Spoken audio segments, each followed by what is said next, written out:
You are watching the World 24/7 on the NDTV network. I'm Parmeshwar Bava. We've got an action-packed bulletin lined up for you with news from across the world. Let's begin with the top headlines you need to know. US President Donald Trump and Russian leader Vladimir Putin failed to reach a breakthrough on a Ukraine ceasefire during a 2-hour phone call on Monday. Trump, though, struck an optimistic note, saying Kyiv and Moscow will immediately begin negotiations.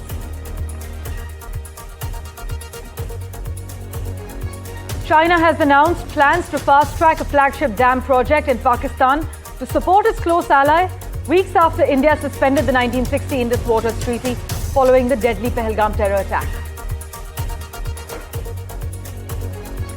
The first few aid trucks entered Gaza following nearly 3 months of Israel's blockade of food, medicine and other supplies. Mr. Netanyahu, though, said that Israel would control the whole of Gaza despite mounting international pressure that pushed it to lift this blockade on aid supplies.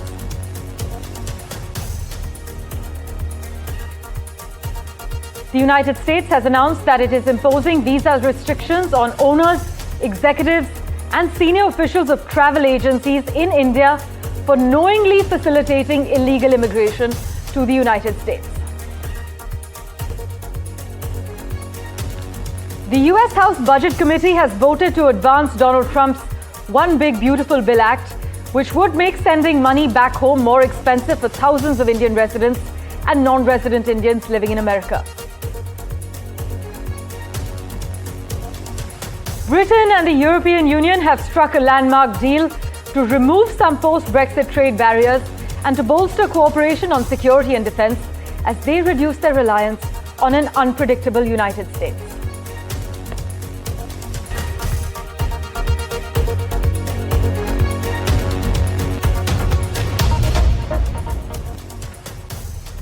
Well, our big focus, US President Donald Trump and Russian leader Vladimir Putin failed to reach a breakthrough on a Ukraine ceasefire during their 2-hour phone call. Trump, though, struck an optimistic note, saying Kyiv and Moscow will immediately begin negotiations, while Putin's more guarded comments signaled that he hadn't softened his maximalist demands. European leaders, meanwhile, were reportedly stunned after Trump briefed them on the call. He indicated an unwillingness to exert more pressure on Moscow and suggested that Washington could step back as a mediator in the war.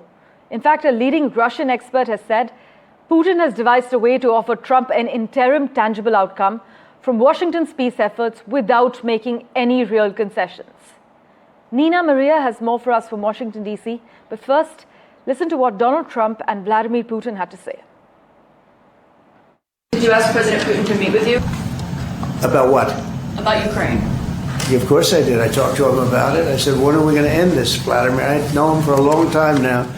I said, when are we going to end this bloodshed, this bloodbath? It's a bloodbath.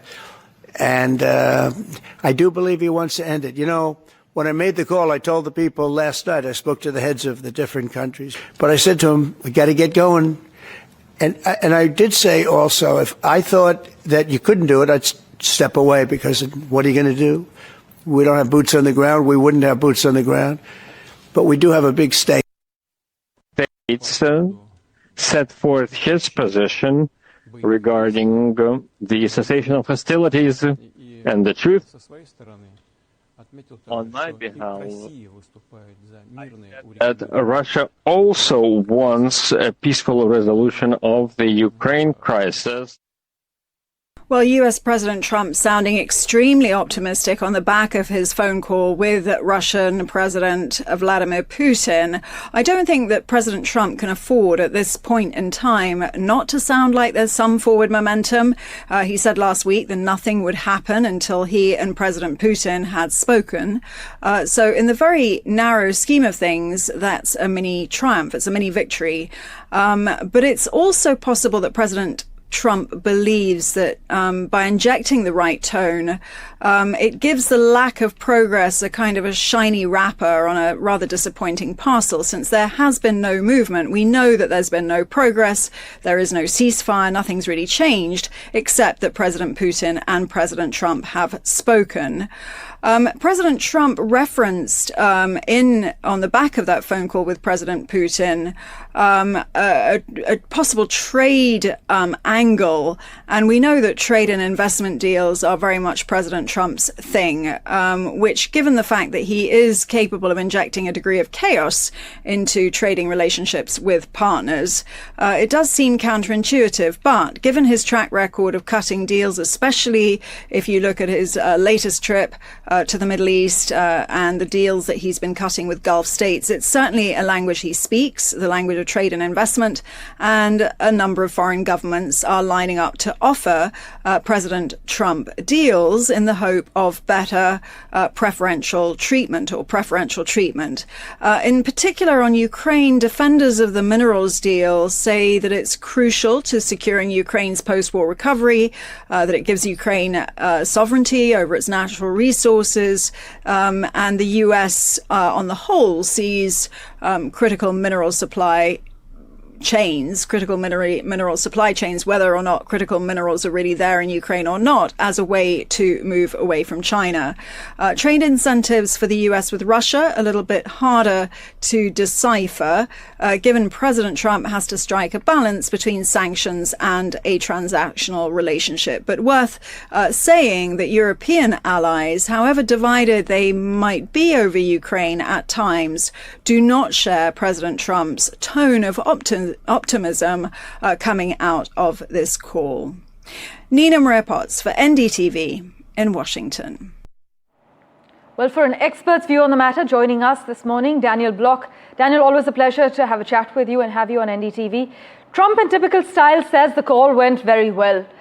But are there any concrete signs that negotiations between Russia and Ukraine are actually about to begin? Or is this yet another diplomatic mirage? I think this is yet another diplomatic mirage. Now, it's worth noting there have been conversations between the Russians and the Ukrainians going on, and it led to some prisoner swaps. So there is some diplomatic communication between the two parties. But the word I think you used at the beginning, which is right, is typical. We've seen this play out now since Trump has taken office. He has some interaction with Russian President Putin. They have a conversation. Trump comes out, he declares some kind of victory. He says that we're moving closer to peace, and nothing changes. Right. The war goes on. And I see no indication that that's about to change now. Meanwhile, Putin still insists on addressing the root causes of what he calls a conflict, which many say is code for control over Ukraine's sovereignty. Has there been any indication from the Trump administration about what they're willing to entertain or compromise on? Well, the Trump administration has sent out so many conflicting signals about what it's willing to entertain or compromise on that it's really hard to discern. I think you're exactly right, though, that we have a situation where what Putin wants is control over most of Ukraine.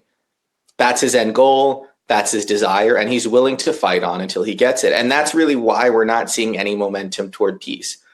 For Putin, peace is capitulation by Ukraine. It's conquest, de facto or de jure. And obviously, that's something that the Ukrainians are never going to accept. And so long as those are the two demands, there's not going to be any peace between the two parties, no matter how hard Trump or his administration tries to finagle or negotiate some sort of ceasefire.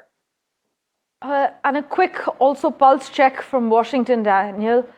How is this call being perceived inside Washington's foreign policy circles? Is there relief, skepticism, or is there concern about what Trump might be promising in private? I think it depends on the circles. So there's obviously some very pro-Trump foreign policy circles where, for lack of a better phrase, the president can do no wrong.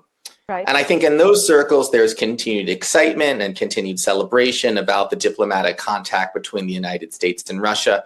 Maybe some hope that there will be momentum that picks up and leads to an eventual breakthrough. But I think among the foreign policy mainstream, as it were, among most foreign policy commentators, analysts, and former practitioners, there's skepticism and a sense of dread. A feeling that this isn't going to go anywhere, a feeling that we're no closer to peace, but the war will just grind on, and that all that President Trump is doing is slowly sacrificing American credibility and in some ways weakening America's partnerships with its European allies. Right. Well, given Trump's unpredictable diplomacy And on the other hand, Putin's strategic rigidity. We will wait and see if any real breakthrough is possible here. Daniel, as always, thanks so much for joining us on NDTV. Meanwhile, let's turn our attention to Mr. Netanyahu's latest moves. The Israeli Prime Minister allowed minimal aid to enter Gaza, saying that he had to prevent mass starvation for practical and diplomatic reasons. Netanyahu said that Israel will take full control of Gaza, while acknowledging that the move to let aid through was motivated by mounting international pressure from allies. But the United Kingdom, France, Canada, they've threatened sanctions and demanded Israel stop its military actions, while the US President Donald Trump's administration has launched a behind-the-scenes pressure campaign. This is as per the Washington Post's latest update. Meanwhile, on the Iran front, the Foreign Minister Abbas Araghchi has said that his country would keep enriching uranium with or without a deal with world powers despite ongoing negotiations over its nuclear program. So Iran currently enriches uranium to 60%. That's far above the 3.67% limit set in the 2015 deal, but below the 90% needed for a nuclear warhead. Tehran maintains its nuclear ambitions are for civilian purposes only and entirely peaceful, but this is where it gets crucial. You must note, it also insists its right to continue enriching uranium for peaceful purposes is non-negotiable. And with that, let's turn our attention to the other big story we're tracking. China has decided to fast-track work on a major dam in Pakistan, just weeks after India suspended the Indus Waters Treaty following the deadly terror attack in Pahalgam on the 22nd of April. Now, according to a report by the South China Morning Post, the dam project is seen as a flagship effort by Pakistan and is being built with China's help. The state-owned China Energy Engineering Corporation has been building the Mohmand hydropower project in Khyber Pakhtunkhwa province in northwestern Pakistan since 2019. But the project, which was originally set to finish next year, that has now reached a major stage as concrete filling work on the dam has now begun.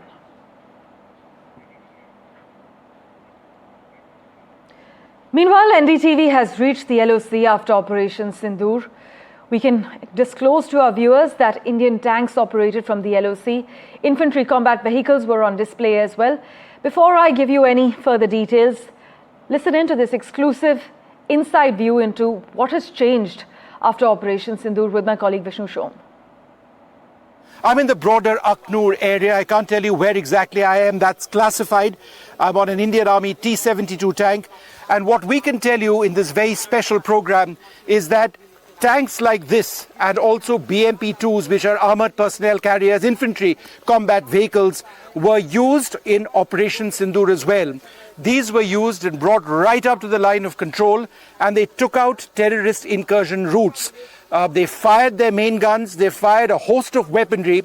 We've heard about the role of the Air Force, we've heard about fighter jets, we've heard about our infantry soldiers, Army air defense, the Air Force's air defense, all sorts of missiles being fired. But did you know that tanks also had a role during Op Sindoor? Op Sindoor, of course, is not over at all, but when we were at the peak of Op Sindoor, what we've now learned is that mechanized infantry units of the Indian Army, armored units of the Indian Army were also deployed right up to the line of control and taking out terrorist incursion or potential terrorist incursion routes. Joining us now, a colonel of the army who was involved in these operations. We can't name him right now, and that gives you an idea of how tense things still are. But thank you very much for speaking to us.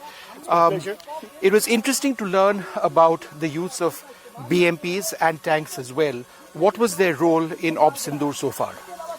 So far, see, if I say they were used in a sub-conventional manner. If I may say, they were used for precision targeting and a calibrated response, so that it doesn't happen that the caliber escalation is there. So that's why the targets were identified, which were within range and which had to be hit with precision. So if you can roll down, you can see 30mm gun. It is very precise and it can fire various types of ammunition, which can have a devastating effect on the enemy. And thereafter, we have got a missile also, which can hit till around 4,000 meters. So that is why only small portion, if I may say, only a fraction of these equipment were used against the ceasefire violation which the enemy had brought on us. Well, in other news, amid the major crackdown on immigrants, The Donald Trump administration targeted travel agents in India who are known for facilitating illegal immigration to the United States. The US has said that it is imposing visa restrictions on owners, executives, and senior officials of travel agencies in India for knowingly facilitating illegal immigration to the United States. In fact, the State Department said the owners, executives, and the senior officials of such travel agencies based and operating in India will face visa restrictions so that the smuggling networks can be completely cut off. The statement also said that this visa restriction policy is global and will be applicable to even those who qualify for the visa waiver program.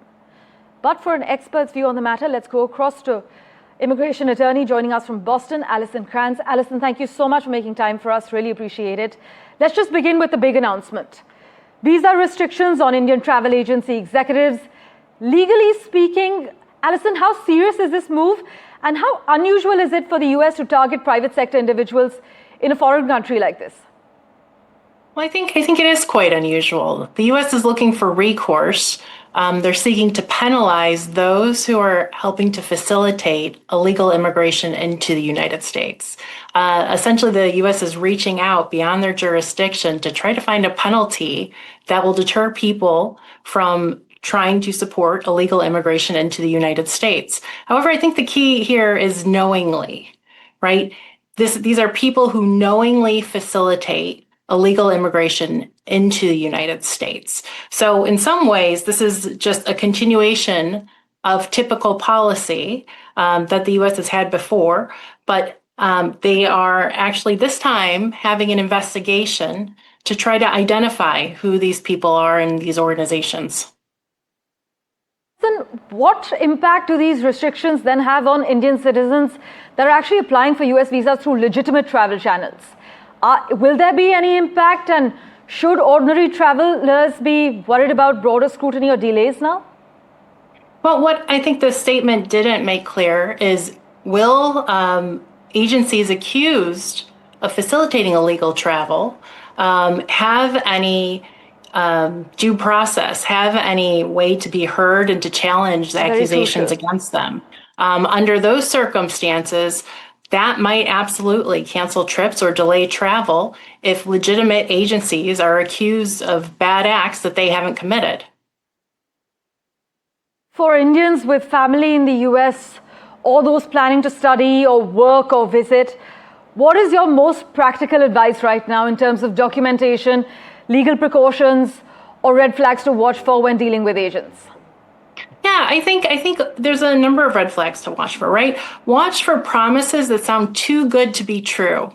Okay, look for job offers for jobs that you didn't apply for, promises of guarantees, or side trips. For example, perhaps a trip to Mexico before entering the United States. Those are some red flags to watch for, and perhaps reconsider your travel or investigate further before signing a contract.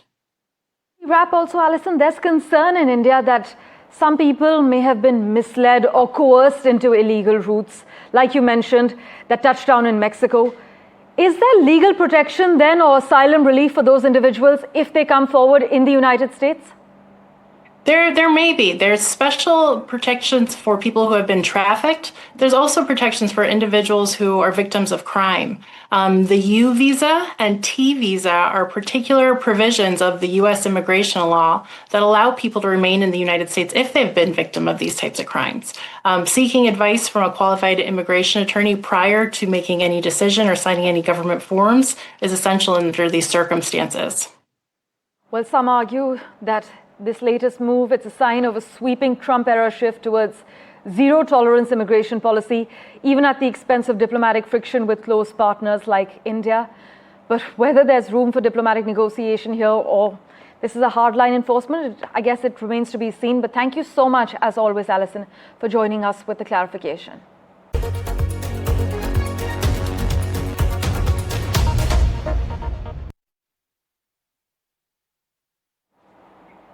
Welcome back. Well, imagine being taxed for sending your own money home to your parents, spouse, or children. Well, that's exactly what's on the table in Washington, and it could hit the Indian diaspora in the US in a big way. The US House Budget Committee has taken a big step towards pushing through what's being called President Donald Trump's One Big Beautiful Bill Act. Sounds poetic, right? But it's anything but. Especially for the nearly 45 lakh Indians living in the United States as we speak. So what's buried in this 1,100-page legislative document? Well, the bill proposes a 5% tax on all international money transfers made by non-US citizens. That actually means Indian H-1B workers, green card holders, and even long-term residents who haven't taken up US citizenship, essentially the core of the Indian American workforce, will pay extra every time they send money back home. So whether it's $100 to help out with medical bills or $10,000 for a down payment, let's say in Mumbai, well, America wants 5% off the top. And the math? Well, according to RBI data, $32 billion was remitted to India from the US just in the year 2023-24. A 5% tax on that means $1.6 billion lost to Indian families in the blink of a congressional vote.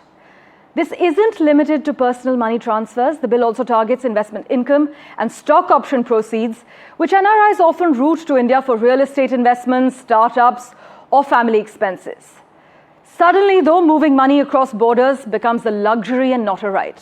And unless you're a verified US sender, so read US citizen, you're fair game for this tax. Here's where it gets more politically charged, though. The revenue from this remittance tax, along with other funds in the bill, is earmarked for Trump's hardline immigration agenda. So think $46.5 billion to restart construction of the US-Mexico wall, $4 billion to hire 3,000 more border agents, $2.1 billion in signing bonuses, and 10,000 new ICE officers. And the kicker, a plan to deport 1 million immigrants annually.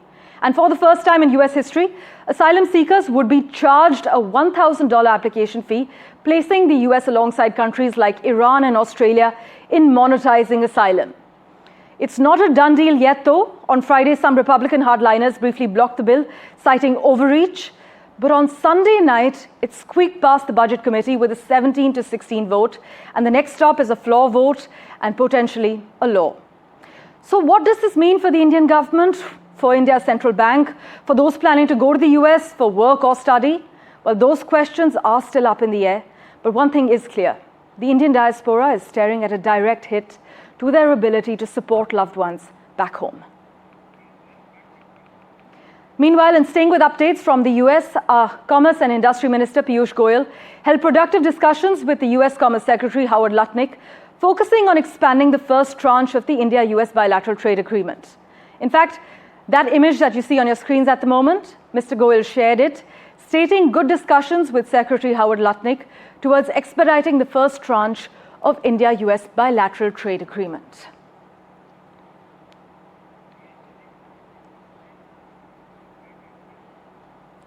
In a setback for India's agricultural exports, at least 15 mango shipments from India have been rejected by US authorities at key entry points, including airports in Los Angeles, San Francisco, and Atlanta, due to documentation irregularities. Exporters were given the choice of either destroying the mangoes or bearing the high cost of re-exporting them to India. And given the perishable nature of mangoes and the prohibitive expense of return shipping, all affected exporters opted to dispose of the fruit within the United States as per reports. Although a United States Department of Agriculture inspector in Mumbai was actually in charge of this entire procedure to check, at least 15 shipments of Indian mangoes were refused because of paperwork issues related to mandatory processes. This is what reports have highlighted. Exporters assert that the fault actually lies not with them, but with administrative errors. But the exporters, as I mentioned, have chose not to re-export the cargo to India because of the perishable nature of the mangoes and the high cost of shipping. And with that, let's turn our attention now to the United Kingdom. Well, Britain and the European Union have struck a landmark deal to remove some post-Brexit trade barriers and to bolster cooperation on security and defences as they reduce their reliance on an unpredictable United States.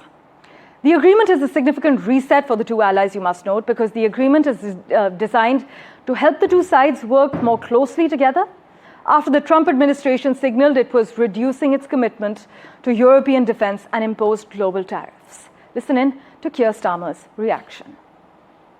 Today we have struck this landmark deal with the EU, a new partnership between an independent Britain and our allies in Europe. This is the first UK-EU summit. It marks a new era in our relationship. And this deal is a win-win. It delivers what the British public voted for last year. It gives us unprecedented access to the EU market, the best of any country outside of the EU or EFTA, all while sticking to the red lines in our manifesto about not rejoining the single market, the customs union, and no return to freedom of movement. And finally, American director Wes Anderson has mocked Donald Trump's plan to impose severe tariffs on foreign-made films, suggesting it would mostly financially hit filmmakers like him and be unworkable in practice. Listen in to his remarks. I thought you were going to say he was giving us a plug or something. I was like, Trump, did Trump see it? The tariff, the tariff is fascinating because the 100% tariff, I never heard of a 100% tariff before. I'm not an expert in that area of economics, but I feel that means he's saying he's going to take all the money.